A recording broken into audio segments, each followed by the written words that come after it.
Bien, bueno, bienvenidos a otra clase virtual y esta vez vamos a ir con el 480, como ya os dije.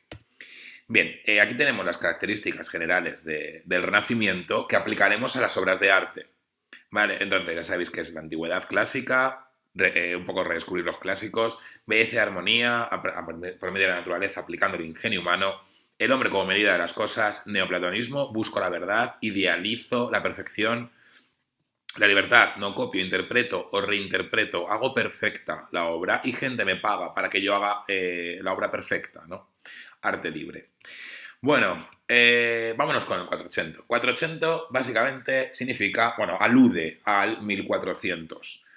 El centro artístico neurálgico, pues ahora mismo, por ejemplo, puede ser Nueva York, Berlín, en la actualidad quizás, pues en ese momento era Florencia. Florencia va a ser un centro artístico en el 480 y sobre todo en materia de arquitectura.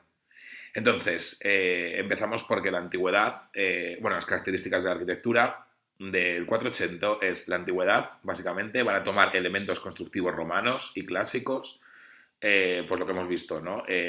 Las volutas, ¿no? En este caso. Van a interpretar, es decir, no van a copiar elementos, sino que van a coger elementos clásicos y los van a combinar para tratar de dar una idea de armonía que está en la naturaleza para conseguir la belleza.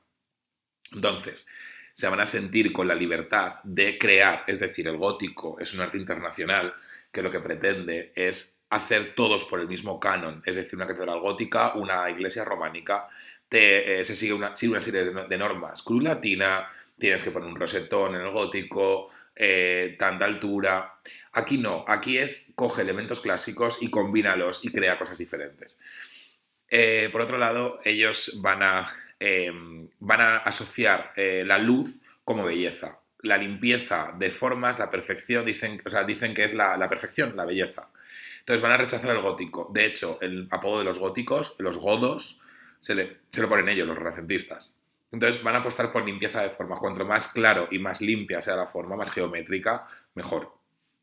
Y luego van a utilizar las matemáticas, evidentemente. Van a utilizar fórmulas para dar más armonía y belleza y van a utilizar proporciones del cuerpo humano, proporciones generales, etcétera. Van a ser van a tener van a ser muy finos a la hora de hacer, ¿no?, las cosas.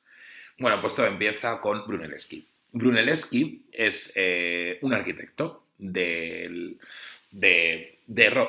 Florencia. Entonces, en Florencia se está construyendo una catedral que es el Duomo o Santa María de la Flor o Santa María de las Flores, ¿no? Y enfrente hay un baptisterio. Ese baptisterio por el que cuando Lutero vio esto dijo, Dios mío, ¿no? ¿Con qué le está construyendo? Aquí tenéis el baptisterio para bautizar enfrente del Duomo. Y dentro del baptisterio hay unas puertas que se llaman puertas del cielo y puertas del infierno.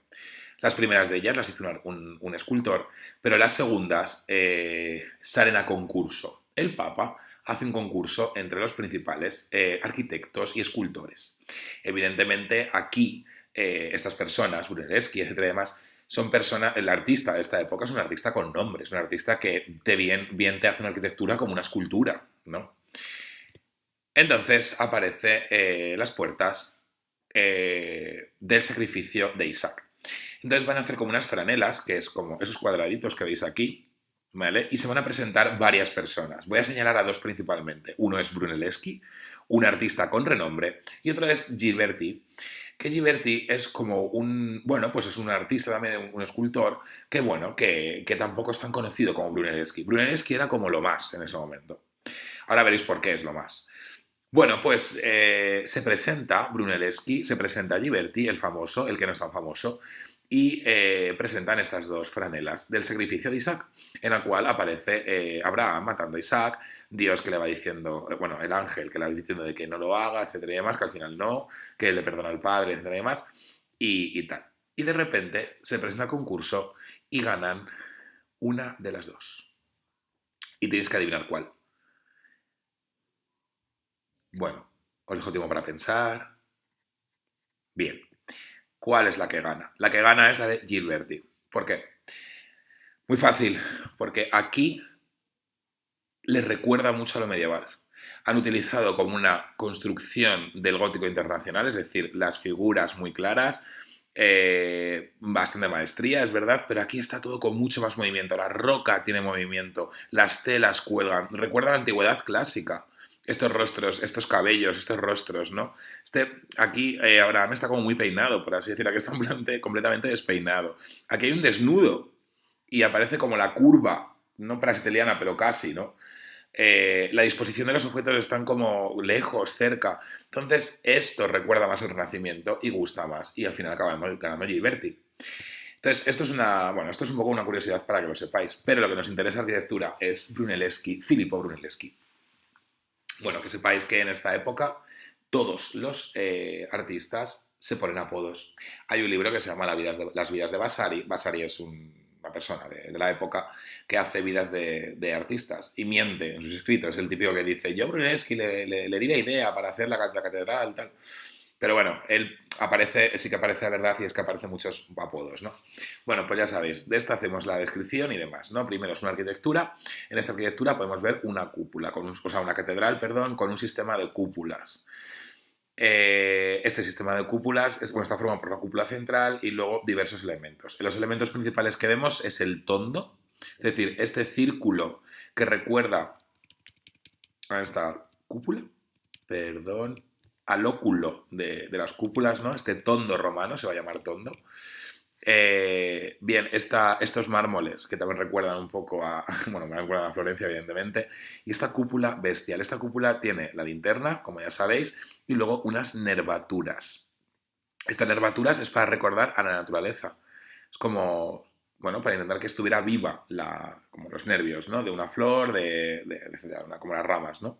Entonces, las características, ya veis, la reminiscencia clásica, aquí la veis también el gusto por la perfección y demás. La cúpula es prácticamente perfecta, si la veis, está muy inclinada y es bastante complicado de conseguir esto. Y evidentemente la simetría de todas son iguales, todas las partes o sea, todas estas caras son iguales de la parte del edificio. Tenemos aquí ventanas góticas, pero no son góticas, sino que son termas romanas, antigüedad clásica, ya sabéis, el arco de medio punto vuelve, y los pilares, etcétera, también aquí más ventanas, etcétera, ¿vale? Bueno, buscad elementos que seguro encontráis más vosotros y demás, ¿no? El estilo Renacimiento, el contexto es 480, italiano, y toda la parte del hombre como centro de medida, etcétera. Y ahora vamos con otra de las catedrales alucinantes y es Santa María Novella, en Florencia también, y aquí tenemos una que bueno, aquí tenemos una catedral que recuerda, bueno, vamos a ello. Una catedral y una portada en particular con 3 entradas, una principal y 2 auxiliares, ¿no? Esta catedral, vamos con los elementos arquitectónicos, una arquitectura y tiene un pilar con una entrada con un arco de medio punto, aquí tenemos más arcos de medio punto con arcos medio apuntados, con las dovelas bicolores, ¿os acordáis, no? Aquí también tenemos arcos de medio punto por todas partes como dibujo, es decir, utilizan como elemento decorativo el arco de medio punto. Y todo es bicromático y el blanco que alude a la luz, ¿no? Por otro lado también tenemos un rosetón, pero en este caso es circular perfecto, entonces es un tondo, por así decirlo. Aquí tenemos también más círculos perfectos, simetría. Esto es complicadísimo de hacer, sinceramente. Igual que esto. Es que es perfecto el círculo, es complicadísimo. Y lo que más impacta es que si trazáis una línea, a ver si me deja utilizar este programa un momento. A ver, disculpad. No me va. Aquí tenemos. Vale. Si trazáis. Bueno, a ver si lo puedo hacer. Bueno, si trazáis una línea, la catedral es simétrica, es igual este lado que este. Y eso es complicadísimo de conseguir, sinceramente. Entonces, por otro lado, elementos de la antigüedad clásica. Aquí tenemos como un friso, básicamente. Tenemos el frontón del Partenón, por así decirlo. ¿Me entendéis? Entonces, es otro elemento clásico. Aquí tenemos las volutas, una interpretación, ¿no? Entonces, características tiene antigüedad clásica, belleza, perfección matemática y luego reinterpretación. Las volutas, los tondos y el friso o el frontón. Y lo ponen todo como un elemento que recuerda a griego, bizantino, a toda la vez, pero Renacimiento. Estilo Renacimiento y el contexto el 480 otra vez. Y el arquitecto en este momento es Alberti. Vale, de este no tenéis que hacer el comentario, entonces no os preocupéis. Pero lo que quiero contar es una cosa muy graciosa, ¿no? Nitilocho di Bartolomeo es un arquitecto y hace un palacio. Este es el Palacio Pitti. Entonces, este palacio, si os dais cuenta, es como más tosco. Los sillares que tiene aquí son como más rudos y más toscos que aquí. Aquí son como muy finos y muy bonitos y muy renacentistas. Y aquí ya no hay ni sillares prácticamente. Entonces, esto va en función de las clases sociales. Aquí se encuentra la gente de clase más baja, aquí luego hay como sirvientes y demás, y aquí residían los dueños de la casa como tal. Fijaos mucho en el tejado, que parece que se va a caer, si os dais cuenta, ¿no? Es como demasiado prominente, parece que se va a caer. Vais a ver, esto va a recordar a Miguel Ángel, ¿vale? Más adelante, el 1500. Esta no tenéis que hacerla, ¿vale? Repito, solo esta y esta, la cúpula de Santa María de las Flores o de la Flor y Santa María Novela de Alberti. Vale, mirad, aquí tenemos letras también que recuerdan a la reminiscencia con números romanos, etc. Vale. Vamos con la escultura. La escultura van a coger referencia a la antigüedad clásica, el cuerpo humano es como el centro y medida de todo, van a tratar de hacer proporciones humanas y que sean armónicas, la belleza es idealizar, entonces idealizan las esculturas, punto.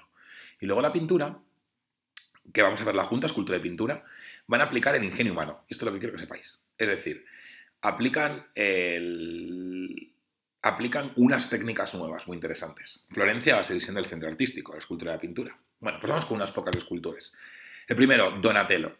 Donatello va a hacer el David, ¿vale? Entonces, ¿por qué el David es objeto de... o sea, ¿por qué se hace el David de repente? Muy fácil. Se descubre los escritos de bíblicos, no que se descubran, pero bueno, se leen muchos escritos bíblicos y en Florencia el patrón de la ciudad es David. David, el que lucha contra Goliat. Entonces, David, ¿os acordáis cómo era? David va a tirar la piedra que va a dar a Goliat, a ese gigante, ¿no? Y le va a matar y al final salva a la localidad, etcétera, ¿no? Entonces aquí tenemos la representación de David. Es un niño, evidentemente, es más pequeño que el gigante, ¿no? Y lo tenemos hecho en metal. El metal brillante, evidentemente, bueno, las características son interesantes, pero nada, esta escultura tienes que saber identificarla, ¿vale? Que es el David de Donatello y ya está. ¿Pero qué tienes que analizar? Esta. Bueno, esta tampoco, perdón. Esta no tienes que analizarla. Ahora os pongo cuál, la que tienes que analizar, que es... Venga, sí. Esta. También es de Donatello y se introduce una técnica nueva. Mirad, esto es un relieve, ¿vale? Pero mirad qué relieve más extraño. Si os dais cuenta... Ah, bueno, esto es... bueno, ahora os comento. Si os dais cuenta, tenemos aquí un relieve de un caballero que está matando lo que parece un dragón con un caballo y una damisela. Entonces, aquí, detrás de ella, tenemos como demasiadas... como un relieve muy fino, uno más gordo. Aquí tenemos un paisaje de fondo para la profundidad. Esto se va a llamar schiacciato. Mira, es esto, el schiacciato. El schiacciato básicamente es una técnica de relieve que va a usar Donatello para que va a disminuir gradualmente, ¿vale? El fondo para que haya profundidad en el relieve. Entonces, es una técnica nueva que introduce él y que inventa para darle más realismo. Entonces, escribís, es una escultura, relieve, etcétera. Las características ya sabéis cuáles son, evidentemente. Antigüedad clásica, idealización del rostro y demás. Y el tema, en este caso, con el estilo es 480, metéis la técnica del schiacciato, que es lo importante aquí. Y ahora, vamos con el tema. ¿El tema cuál es? San Jorge.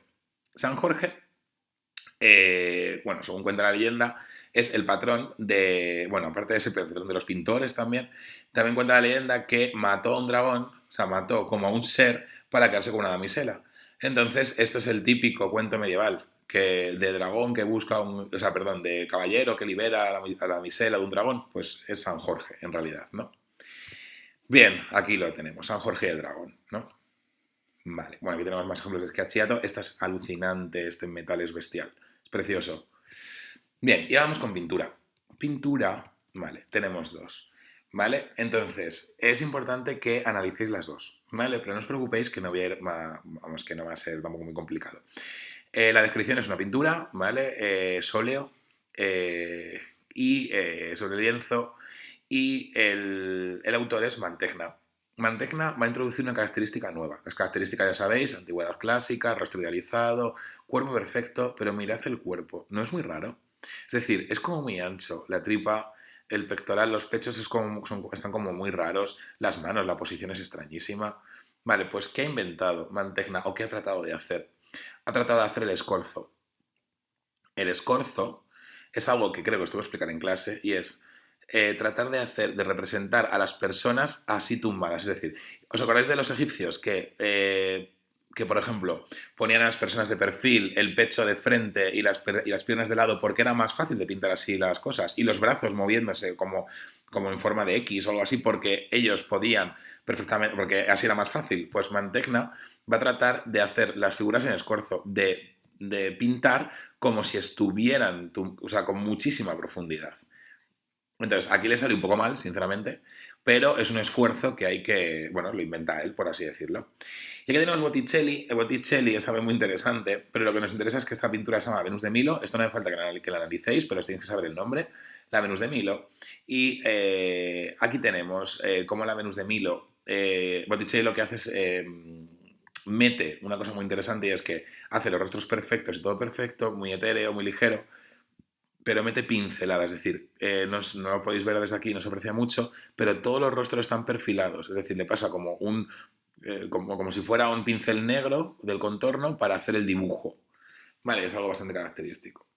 Entonces, nada, con esto hemos acabado la pintura, escultura y arquitectura del 480 con sus características. Y nada, espero que os haya parecido entretenida la clase. Nos vemos en el 580.